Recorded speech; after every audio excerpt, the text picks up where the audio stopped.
Imaginez un instant que vous fassiez tout votre possible pour prendre soin de votre santé. Vous mangez de votre mieux. Vous essayez de bouger un peu chaque jour. Vous vous assurez de prendre vos médicaments comme il faut. Vous vous sentez en sécurité, pensant que vous mettez toutes les chances de votre côté pour vivre une vie longue et épanouie.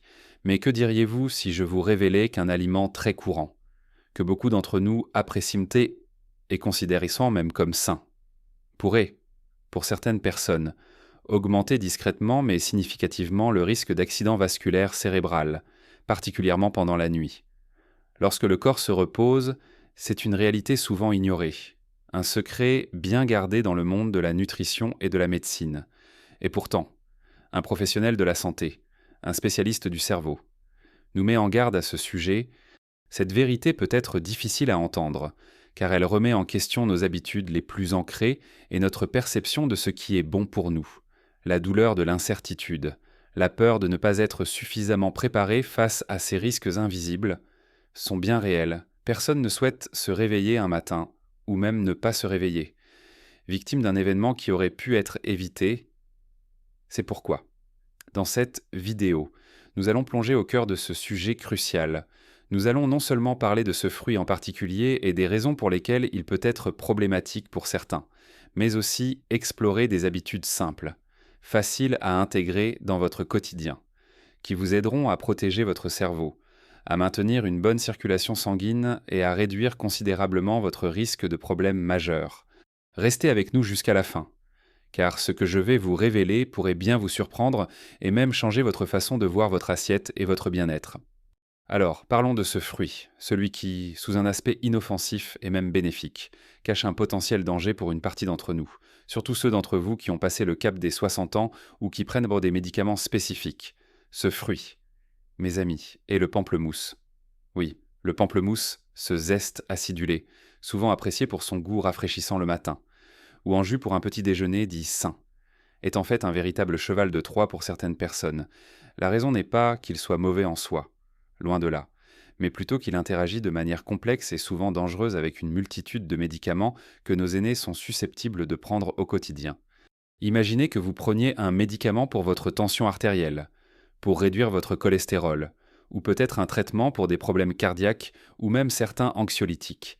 Ces médicaments sont conçus pour agir d'une manière très spécifique dans votre corps, à des doses précises, pour obtenir l'effet thérapeutique désiré.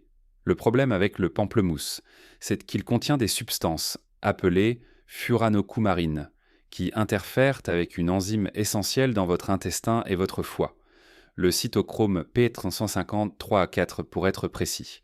Sans entrer dans des détails trop techniques, cette enzyme est comme un portier qui contrôle la quantité de médicaments qui entrent dans votre circulation sanguine et la vitesse à laquelle il est éliminé de votre corps.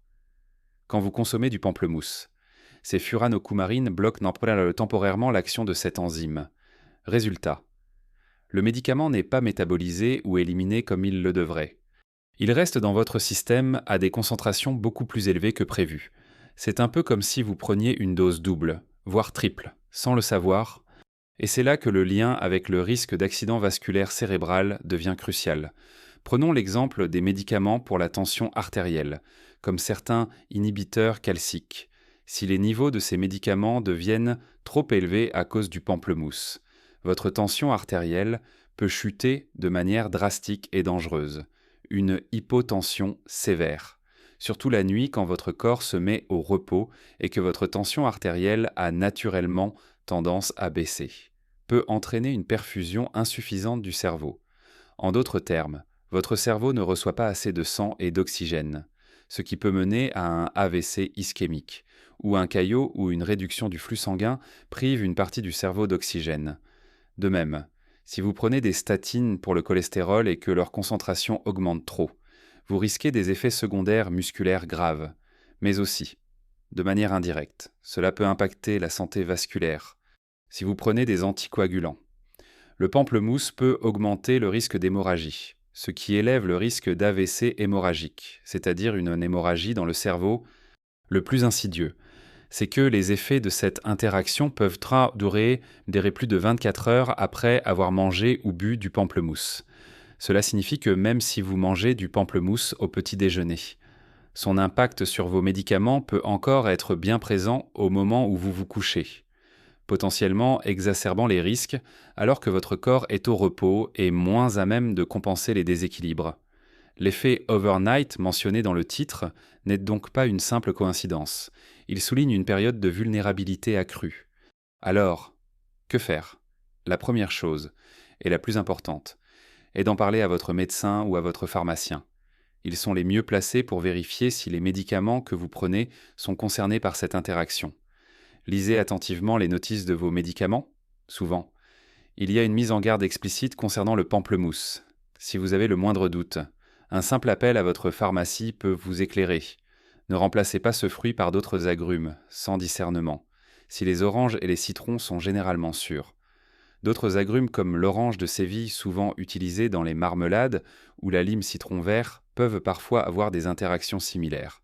Bien que moins prononcées que le pamplemousse, le message clé ici n'est pas de diaboliser un aliment, mais d'être informé et vigilant, surtout quand il s'agit de votre santé cardiovasculaire et cérébrale.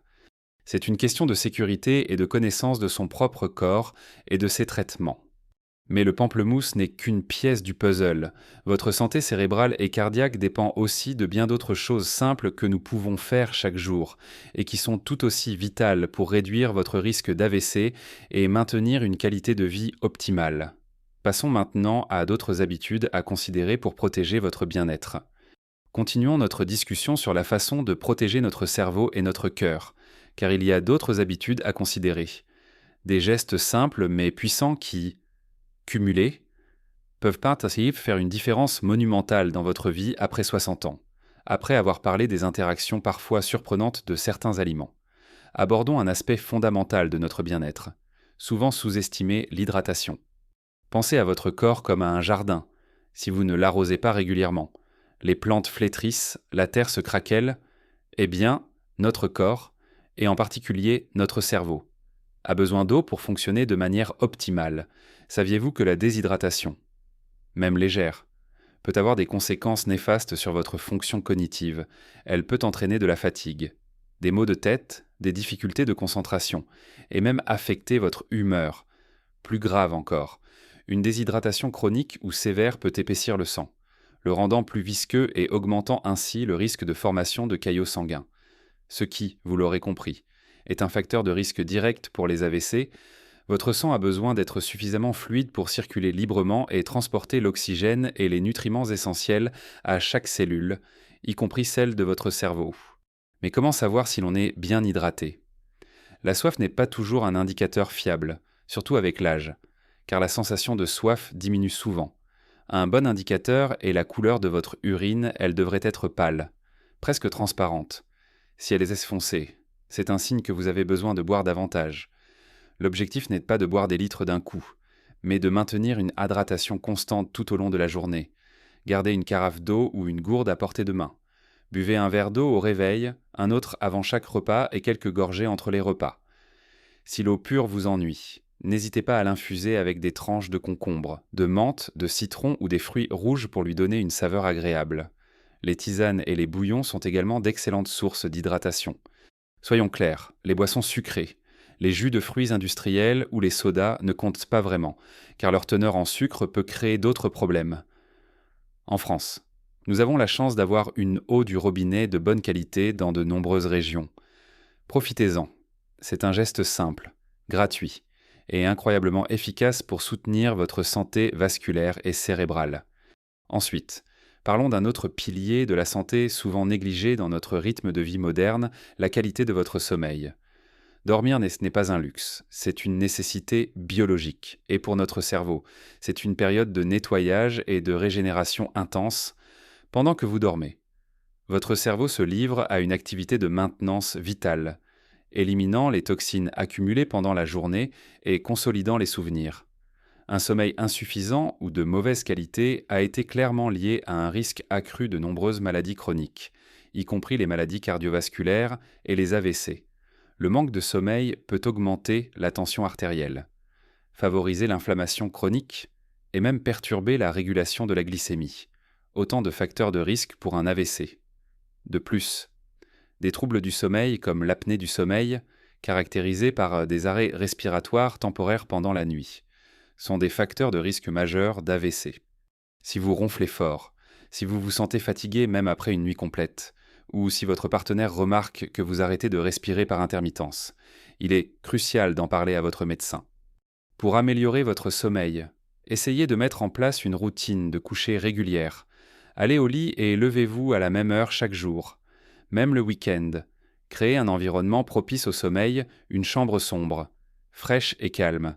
Évitez les écrans téléphones, tablettes, ordinateurs, télévision au moins 1 heure avant de dormir, car la lumière bleue qu'ils émettent perturbe la production de mélatonine, l'hormone du sommeil. Optez plutôt pour la lecture, un bain chaud ou une musique douce. Évitez les repas lourds, la caféine et l'alcool avant de vous coucher, car ils peuvent fragmenter votre sommeil. Un bon sommeil n'est pas seulement réparateur pour votre corps, il est une véritable thérapie pour votre cerveau et un bouclier contre les maladies. Enfin, nous ne pouvons pas parler de la prévention des AVC sans aborder la gestion de la tension artérielle. L'hypertension artérielle est souvent surnommée le tueur silencieux, car elle ne présente généralement pas de symptômes, mais elle endommage progressivement vos vaisseaux sanguins, y compris ceux du cerveau, les rendant plus rigides et plus susceptibles de se rompre ou de se boucher. C'est le principal facteur de risque d'AVC. Connaissez vos chiffres, faites vérifier votre tension artérielle régulièrement par votre médecin ou à la pharmacie. Si elle est élevée, suivez scrupuleusement les recommandations de votre professionnel de santé, que ce soit par des changements de mode de vie ou par la prise de médicaments. Et les habitudes qui aident à gérer la tension artérielle sont d'ailleurs étroitement liées à tout ce que nous discutons, une alimentation équilibrée, riche en fruits et légumes colorés en dehors du pamplemousse si vous êtes sous médication, avec une réduction du sel et des aliments transformés. En France, où la cuisine est souvent synonyme de saveur, nous pouvons facilement privilégier les herbes et les épices pour rehausser nos plats au lieu du sel. Une activité physique régulière, même modérée comme la marche rapide quotidienne, aide énormément. Et bien sûr, gérer son stress, car le stress chronique peut aussi faire grimper la tension. En prenant soin de ces 3 piliers, l'hydratation, le sommeil et la gestion de la tension artérielle, vous érigez une véritable forteresse de protection autour de votre santé cérébrale et cardiovasculaire. Mais il y a encore un aspect essentiel à explorer, une approche holistique qui englobe tout cela. Nous avons parlé de l'importance de faire attention à certains aliments comme le pamplemousse, de l'hydratation constante, du rôle crucial d'un sommeil de qualité et de la vigilance nécessaire concernant votre tension artérielle. Chacun de ces points est un maillon essentiel dans la chaîne de votre bien-être. Mais il y a une dernière pièce maîtresse à ajouter à votre arsenal de bien-être, une approche qui englobe toutes ces bonnes habitudes et qui leur donne encore plus de sens, une alimentation équilibrée et variée, couplée à une activité physique douce et régulière, le tout avec une bonne dose de joie de vivre. La nourriture n'est pas seulement une source d'énergie, c'est aussi le carburant de votre cerveau et le matériau de construction de vos vaisseaux sanguins. Pensez à l'alimentation méditerranéenne, tant louée pour ses bienfaits sur le cœur et le cerveau. Elle n'est pas compliquée, elle privilégie les légumes frais. Les fruits, oui. La plupart des fruits dans des sont excellents. Les céréales complètes comme le riz brun ou le pain complet. Les légumineuses, lentilles, pois chiches et les bonnes graisses comme l'huile d'olive extra vierge. Les poissons gras, riches en oméga 3, sont des alliés précieux pour votre cerveau et votre cœur, et nous avons de merveilleux poissons frais ici en France. Réduisez les viandes rouges, les produits ultra transformés, les sucres ajoutés et les graisses saturées. Ces derniers sont comme des cailloux dans la rivière de votre circulation sanguine, pouvant entraver le flux et augmenter le risque d'obstruction. Cuisinez à la maison, aussi souvent que possible. C'est la meilleure façon de contrôler ce que vous mettez dans votre assiette et de vous assurer que vous nourrissez votre corps avec des aliments entiers et sains. Faites de la cuisine un plaisir, un moment de créativité, et n'oubliez pas de manger en pleine conscience, en savourant chaque bouchée, en écoutant les signaux de votre corps. Cela aide à mieux digérer et à éviter les excès. Ensuite, l'activité physique. Je ne parle pas de courir un marathon ou de soulever des poids lourds, je parle de mouvement, de plaisir dans l'effort. Votre corps est fait pour bouger. Et rester actif est l'une des meilleures assurances que vous puissiez prendre pour votre santé cardiovasculaire et cérébrale. La marche est une activité fantastique, accessible à presque tous. 30 minutes de marche rapide par jour, ou même plusieurs petites promenades réparties dans la journée, peuvent faire des merveilles. Cela améliore la circulation sanguine, aide à maintenir une tension artérielle saine, renforce votre cœur et même stimule la production de nouvelles cellules cérébrales. Le jardinage, la danse, la natation, le vélo, ou même des exercices doux comme le tai chi ou le yoga, sont d'excellentes options. Trouvez ce qui vous plaît, ce qui vous donne envie de bouger. Le plus important est la régularité. Pas l'intensité, chaque pas compte. Chaque mouvement ajoute une brique à l'édifice de votre longévité et de votre vitalité. Le mouvement est la vie. Il apporte de l'oxygène à chaque partie de votre corps, y compris à votre esprit. En résumé, nous avons exploré comment des choix simples, comme être attentif à ce pamplemousse si vous prenez certains médicaments spécifiques, ou veiller à bien vous hydrater tout au long de la journée, à dormir suffisamment et profondément chaque nuit, à surveiller régulièrement votre tension artérielle, à privilégier une alimentation saine et à bouger un peu chaque jour, peuvent être faire une différence colossale dans votre vie. Ces habitudes ne sont pas des contraintes, ce sont des cadeaux que vous vous faites à vous-même pour vivre une vie pleine, active et sans crainte. Souvenez-vous, chaque petit pas compte. Vous n'avez pas besoin de tout changer du jour au lendemain, car c'est un chemin, pas une course. Commencez par une chose qui vous semble facile à mettre en place, puis, une fois qu'elle est bien ancrée, ajoutez-en une autre, c'est votre santé, votre vitalité, votre indépendance qui sont en jeu, et vous avez le pouvoir incroyable d'agir pour les protéger. Votre corps et votre esprit sont des merveilles d'adaptation, et ils vous remercieront pour chaque attention que vous leur portez. La prévention, c'est le plus beau des remèdes, et elle est entre vos mains. J'adorerais entendre vos pensées, vos propres expériences. Avez-vous déjà été surpris par les interactions médicamenteuses des aliments, ou avez-vous des astuces personnelles pour rester hydraté, mieux dormir, ou rester actif? Partagez vos histoires et vos conseils dans les commentaires ci-dessous. Votre expérience peut inspirer et aider quelqu'un d'autre dans notre communauté. Si cette discussion vous a été utile, si elle vous a fait réfléchir à des aspects de votre santé que vous n'aviez pas considérés, ou si elle vous a simplement encouragé, donnez-nous un j'aime pour nous le faire savoir. Votre soutien nous aide à continuer à créer du contenu de qualité. Et n'oubliez pas de vous abonner à notre chaîne pour ne manquer aucune de nos futures vidéos, où nous explorons ensemble les meilleures façons de vivre pleinement et joyeusement, à tout âge. Prenez soin de vous, de votre esprit, de votre corps.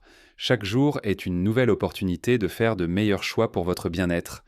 Vivez votre meilleure vie chaque jour, à chaque étape de votre parcours. À très bientôt pour plus de conseils pour une vie saine et épanouie.